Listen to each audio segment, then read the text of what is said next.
El invitado misterioso que nunca se fue.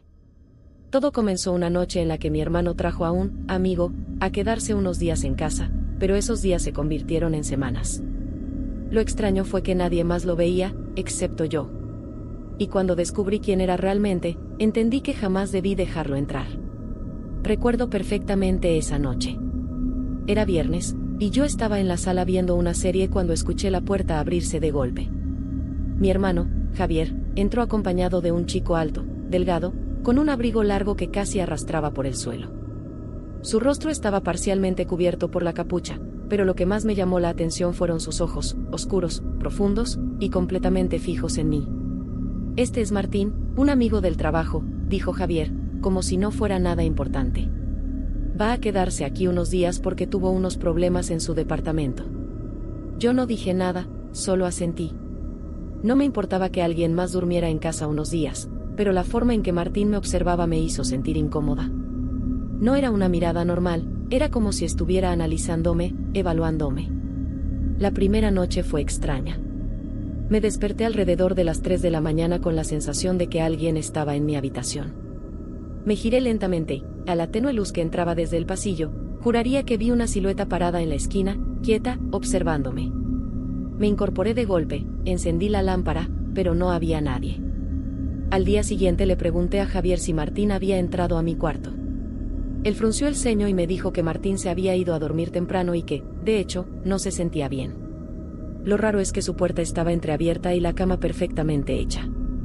Pasaron los días y empecé a notar más cosas extrañas, los pasos en el pasillo durante la madrugada, susurros que no lograba entender, y la manera en que Martín aparecía siempre en las habitaciones sin que escuchara sus pasos. Un jueves, mientras estaba en la cocina, lo vi entrar, pero había algo raro, no abrió la puerta. Simplemente, estaba ahí. Sentí un escalofrío recorrerme la espalda. ¿Te pasa algo?, me preguntó con una voz calmada, casi hipnótica. No, nada, respondí, intentando sonar normal. Pero esa noche, todo cambió. Me desperté con un ruido en el ático. No era un simple crujido, sino algo más, como pasos. Decidí armarme de valor y subí. El aire estaba frío, y había un olor extraño, como a metal oxidado. Entre unas cajas viejas, vi algo que me paralizó, una maleta abierta, llena de fotografías, mías. Fotos tomadas desde diferentes ángulos, algunas mientras dormía, otras mientras me duchaba, claramente captadas desde una rendija. Sentí que el corazón me iba a explotar. Al girarme, Martín estaba detrás de mí, sonriendo, con las manos en los bolsillos de su abrigo. Sabía que vendrías, susurró. En ese momento escuché la voz de Javier llamándome desde abajo. Me giré para responder, pero cuando volví a mirar, Martín ya no estaba. Bajé corriendo, intentando contarle a mi hermano lo que había visto, pero él me miró confundido. «Martín, ¿qué estás diciendo?», preguntó. «Aquí no hay ningún Martín, nunca lo he traído a casa». Sentí un vacío en el estómago. Si mi hermano decía la verdad, ¿quién había estado viviendo en nuestra casa todo este tiempo? Después de lo que me dijo Javier, mi mente se quedó en blanco. ¿Cómo que nunca había traído a Martín? Yo había hablado con él, lo había visto, incluso había estado en mi cocina, en el ático, en mi habitación. Pero la expresión en el rostro de mi hermano no mostraba duda, solo preocupación por mi estado mental. Esa noche intenté dormir, pero cada sombra parecía moverse y cada ruido me ponía los nervios de punta. No podía quitarme de la cabeza las fotos en la maleta. ¿Eran reales? ¿Las imaginé? Decidí que al día siguiente subiría al ático otra vez para comprobarlo. Cuando amaneció, subí sin hacer ruido. El ático estaba igual que siempre, pero la maleta había desaparecido. No quedaba ni rastro. Me arrodillé, revisé detrás de las cajas, incluso toqué las tablas del suelo buscando algún hueco. Nada. Ese mismo día, mientras revisaba viejas carpetas en mi computadora, encontré un documento olvidado, un archivo de texto titulado Martín. Me sorprendió, porque no recordaba haberlo creado. Al abrirlo, sentí un escalofrío recorrerme el cuerpo.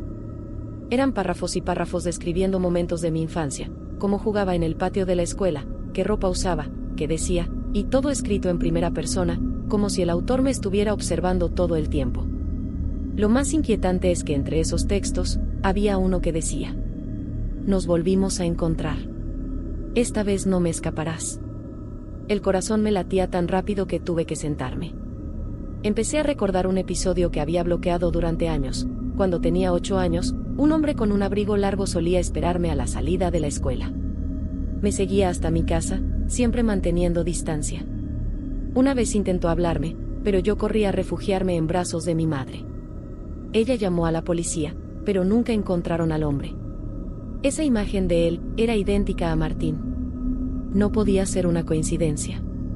¿Y si Martín no era una persona real? ¿Y si era algo más, algo que me había perseguido toda mi vida? Esa noche, decidí dejar mi celular grabando en la sala, apuntando hacia el pasillo. Al día siguiente revisé la grabación y mi sangre se congeló.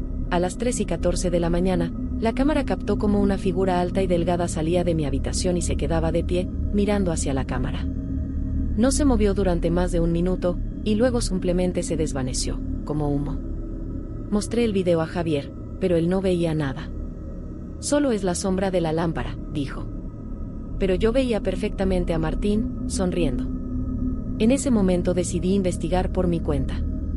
Fui a la biblioteca municipal y busqué en archivos de periódicos viejos. Y allí estaba, una nota amarillenta con el titular: hombre con abrigo largo aterroriza a niños de primaria. La foto era borrosa, pero reconocí su figura.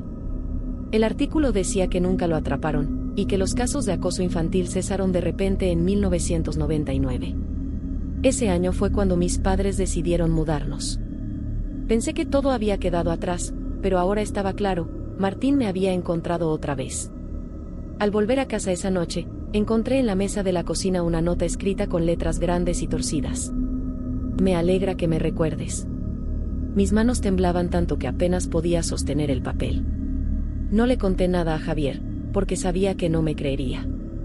Pero entendí algo: no podía huir. Tenía que enfrentarlo, y descubrir qué quería realmente. Esa noche no encendí las luces. Me senté en la penumbra, esperando. No sabía cómo ni cuándo aparecería, pero tenía la certeza de que lo haría. En una mano tenía mi teléfono, con el número de la policía listo para marcar, en la otra, una linterna pesada de metal que había encontrado en el garaje. El reloj marcó las 2:57 de la mañana cuando escuché el primer crujido de madera en el pasillo. No era el viento. No eran los muebles. Era pasos. Lentos. Deliberados. Tragué saliva y me levanté con cuidado. La penumbra parecía más densa de lo normal, como si tragara el aire. De pronto, una silueta alta emergió de la oscuridad. No necesitaba ver su rostro para saber que era él, Martín. Sabía que me estabas esperando, dijo con una voz grave, casi susurrante.